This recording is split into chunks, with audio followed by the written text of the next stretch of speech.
Fight club Lokesh Kanagaraj ആദ്യമായി produce ചെയ്ത സിനിമയാണ്. അതുതന്നെയാണ് ഈ ഒരു സിനിമയ്ക്ക് ഇത്രയധികം റീച്ച് കിട്ടാനുള്ള കാരണം. അല്ലെങ്കിൽ ഒരു സാധാ സിനിമ എന്നുള്ള രീതിയിൽ അധികം ന്യൂ ഫേസസ് ഉള്ള ഒരു സിനിമ എന്നുള്ള രീതിയിലേ പോകുള്ളായിരുന്നു. ലോകേഷ് കനകരാജ് ജി സ്ക്വാഡ് എന്ന് പറയുന്ന പുതിയ പ്രൊഡക്ഷൻ കമ്പനി ആരംഭിക്കുന്നു. അതിൻ്റെ ഫസ്റ്റ് പ്രൊഡക്ഷൻ എന്നുള്ള രീതിയിൽ ഫസ്റ്റ് ഔട്ട്പുട്ടായിട്ട് കൊടുക്കുന്ന സിനിമയായിരുന്നു ഫൈറ്റ് ക്ലബ്ബ്. വിജയകുമാർ ആയിരുന്നു നായകൻ. നമ്മൾ ഇതിനു മുമ്പ് ഉറിയടി എന്ന് പറയുന്ന സിനിമയിൽ കണ്ടിട്ടുണ്ട്, 1-2 ആൽബങ്ങളിലൊക്കെ കണ്ടിട്ടുണ്ട്. സംവിധായകനാണ്, ഡയറക്ടർ.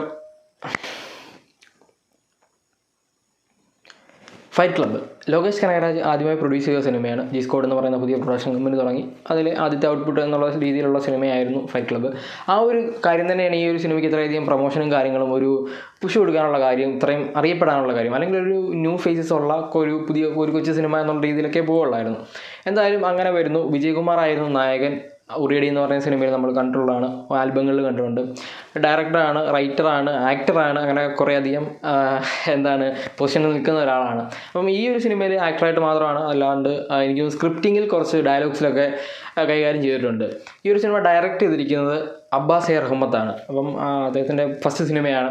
അപ്പോൾ ഡയറക്ടർ എന്നുള്ള രീതിയിലും ഒരു ന്യൂ കമ്മറാണ്. പിന്നെ ഇതിനകത്ത് ആക്ടേഴ്സ്, നായികയായിട്ടുള്ള മോനിഷ മോഹൻ മേനോനായാലും ഇതിനകത്ത് ബാക്കിയുള്ള ആക്ടേഴ്സ്, എനിക്കൊന്നു നായകനും 1-2 ആക്ടേഴ്സിനെ മാത്രം നമ്മൾ ഇതിനു മുമ്പ് കണ്ടിട്ടുള്ളൂ. അല്ലാതെ എല്ലാവരും ന്യൂ ഫേസസ് ആണ് എന്നുള്ളതാണ് ഈ ഒരു സിനിമയുടെ പ്രത്യേകത. അതായത് സിനിമയെ സ്നേഹിക്കുന്ന, സിനിമ പാഷനായിട്ടുള്ള കുറേയധികം ചെറുപ്പക്കാരെടുത്ത് വെച്ചിരിക്കുന്ന ഒരു സിനിമയാണ്.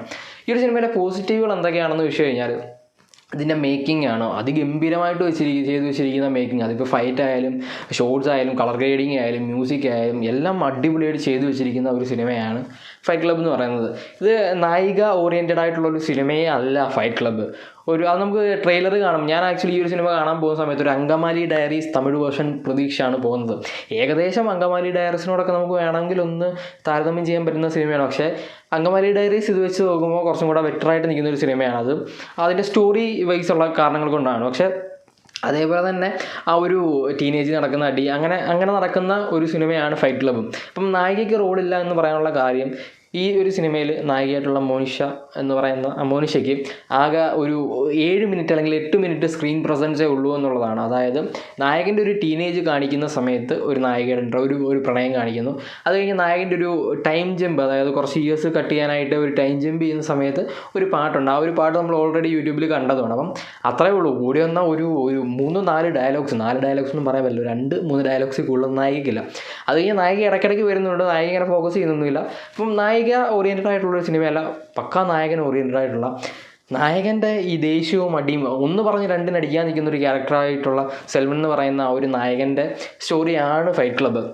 അപ്പം ഒരു കടപ്പുറത്ത് അല്ലെങ്കിൽ കടപ്പുറം ബേസ് ചെയ്തിട്ട് നടക്കുന്ന 2 ഗ്രൂപ്പുകൾ തമ്മിലുള്ള അടിയും കാര്യങ്ങളൊക്കെയാണ്. പക്ഷേ അതൊന്നുമല്ല ഈ ഒരു സിനിമയുടെ സ്റ്റോറി എന്ന് പറയുന്നത്.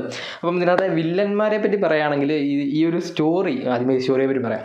സ്റ്റോറി ആണ് എനിക്ക് ഏറ്റവും ഇഷ്ടപ്പെടാതെ പോയത്. കാരണം 2-2.25 മണിക്കൂറുള്ള സിനിമയിൽ സ്റ്റോറി എങ്ങോട്ടാണ് പോകുന്നത് നമുക്കൊരു എങ്ങനെ ഈ ഒരു സ്റ്റോറി അവസാനിപ്പിക്കും എന്നാണ്. ഞാനൊരു ക്ലൈമാക്സിലൊക്കെ എത്തുമ്പോൾ ഇതെന്താണ് ഇവർ കാണിക്കുന്നത്, ഇതിനെ എങ്ങനെയൊന്ന് വൈൻഡപ്പ് ചെയ്യണമല്ലോ, ഒരു കൺക്ലൂഡ് ചെയ്യുന്നത് എങ്ങനെ കൺക്ലൂഡ് ചെയ്യും എന്നുള്ള രീതിയിലൊക്കെ നമ്മളിങ്ങനെ ആലോചിക്കുന്നു. ഒരു സാറ്റിസ്ഫാക്ഷൻ ഇല്ലാത്ത രീതിയിൽ കൊണ്ട് കൺക്ലൂഡ് ചെയ്യുന്ന ഒരു സിനിമയായിട്ടാണ് എനിക്ക് തോന്നുന്നത്. പക്ഷേ ഇതിൻ്റെ മേക്കിംഗ് നോക്കുകയാണെങ്കിൽ അത് ഗംഭീരമാണെന്ന് ഞാൻ ആദ്യമേ പറഞ്ഞതാണ്. പക്ഷേ സ്റ്റോറി എനിക്ക് അത്രയ്ക്ക് അങ്ങോട്ട് ദഹിച്ചില്ല എന്ന് വേണമെങ്കിൽ പറയാം. പിന്നെ നായകന് ഒരുപാട് അഭിനയിച്ച് തകർക്കേണ്ട മുഹൂർത്തങ്ങളൊന്നുമില്ല. അടിയോടടിയാണ്. അടി എന്ന് പറഞ്ഞു കഴിഞ്ഞാൽ നമ്മൾ നാച്ചുറലി അല്ലെങ്കിൽ ഇപ്പോൾ റിയാലിറ്റിയിൽ 2 ഗ്രൂപ്പുകൾ തമ്മിൽ, 2 ടീനേജ് പ്രായത്തിലുള്ള അല്ലെങ്കിൽ അഡൾട്ടിലെ ഒരു 20-22 വയസ്സുള്ള പിള്ളേർ തമ്മിൽ എങ്ങനെ അടിയുണ്ട്, ഗ്രൂപ്പായിട്ട് വന്ന് അടിയാണ്. അടി എന്നൊക്കെ പറഞ്ഞു കഴിഞ്ഞാൽ കൂട്ടത്തല്ലാണ് കാണിക്കുന്നത്. അതിപ്പം കോളേജിൽ കയറിയുള്ള അടിയായാലും കവലയിൽ കിടന്നുള്ള അടിയായാലും ഒരു ഫംഗ്ഷന് കിടന്നുള്ള അടിയായാലും ഇത് ഒരു ഗ്രൂപ്പായിട്ട് വരുന്ന അടി. പിന്നെ ക്യാമറ ഷോട്ടുകളൊക്കെ അതിമനോഹരമായിട്ട് ഗംഭീരമായിട്ട് തന്നെ ചെയ്ത് വെച്ചിട്ടുണ്ട്. അതിനകത്ത് ഒരു കോളേജിൽ വെച്ചുള്ളൊരു അടിയുണ്ട്, അത് അവസാനം ക്ലൈമാക്സിന് ഒക്കെ തൊട്ട് മുമ്പുള്ളൊരു അടിയാണ്. അത് ഒരു രക്ഷയില്ല കേട്ടോ. അതായത് എനിക്ക് തോന്നുന്നു അങ്കമാലി ഡയറീസ് ഇതേപോലെ നിൽക്കുന്നൊരു അടിയുണ്ട്. പക്ഷേ അതിനേക്കാളും കുറച്ചും കൂടെ ഫാസ്റ്റായിട്ടുള്ളൊരു നമ്പറാണ് ഇതിനകത്ത്. അതായത് നായകൻ്റെയും ഈ ഗ്രൂപ്പിൻ്റെയും പുറകെ ക്യാമറ ഓടുകയാണ്, ക്യാമറമാൻ ഓടി ക്യാമറമാൻ തളർന്നെന്ന് വേണമെങ്കിൽ പറയാം. അങ്ങനെ പോകുന്നൊരു ഷോട്ടാണ്. പിന്നെ ഇതിൻ്റെ മ്യൂസിക് ഗോവിന്ദ് വസന്ത. അപ്പം ചില സമയത്ത് എനിക്ക് മ്യൂസിക് അധികമായിപ്പോയി, ഒരു അധികപ്പറ്റായി പോയി എന്ന് എനിക്ക് തോന്നിയിട്ടുണ്ട്. കാരണം അതിൽ 2 വില്ലന്മാരാണുള്ളത്. അപ്പം വില്ലന്മാരും ആ ഒരു സ്റ്റോറിയിലോട്ടൊന്നും ഞാൻ പോകുന്നില്ല. അത് നിങ്ങൾ കാണുകയാണെങ്കിൽ കണ്ടാൽ മതി.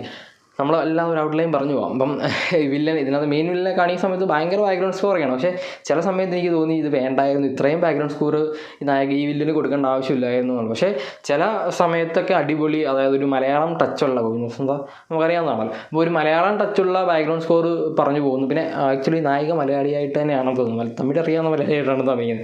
അപ്പം അങ്ങനെ പോകുന്ന ഒരു ബാക്ക്ഗ്രൗണ്ട് സ്കോറും കാര്യങ്ങളൊക്കെയാണ്. പക്ഷേ ഇതിനകത്ത് മൊത്തത്തിൽ നോക്കുകയാണെങ്കിൽ ഒരു ആവറേജ് അനുഭവം മാത്രമേ തരുള്ളൂ എന്നാണ് എനിക്ക് തോന്നുന്നത്. എൻ്റെ പേഴ്സണൽ ഒപ്പീനിയനാണ്. കാരണം ഇതിൻ്റെ സ്റ്റോറി ഒരു അവിയൽ പരുവത്തിൽ കിടക്കുകയാണ്. ഒന്ന് ഓർഗനൈസ് ചെയ്ത് കുറച്ചും കൂടി ഒരു അങ്കമാലി ഡയറി സെറ്റപ്പൊക്കെ ആക്കിയിരുന്നെങ്കിൽ ഒരു കിടിലം സിനിമയുടെ ഒരു ഔട്ട്പുട്ട് കിട്ടിയായിരുന്നു. പക്ഷേ മൊത്തത്തിലൊരു അലങ്കോലമായിട്ട് കിടക്കുന്നു. ഇത് കഥ എഴുതി വന്ന് ഇതിനെ എങ്ങനെയെങ്കിലും അവസാനിപ്പിക്കണമല്ലോ എന്നുള്ള രീതിയിൽ കൊണ്ട് അവസാനിപ്പിച്ച പോലെയാണ് എനിക്ക് ഫീൽ ചെയ്തത്. പക്ഷേ ഒരു തവണ വേണമെങ്കിൽ നിങ്ങൾ ഒരു അങ്കമാലി ഡയറീസൊക്കെ കണ്ട് അതേപോലൊരു സിനിമ കാണണം എന്നുണ്ടെങ്കിൽ കാണാൻ പറ്റുന്നൊരു സിനിമയാണ് ഫൈറ്റ് ക്ലബ്ബ്.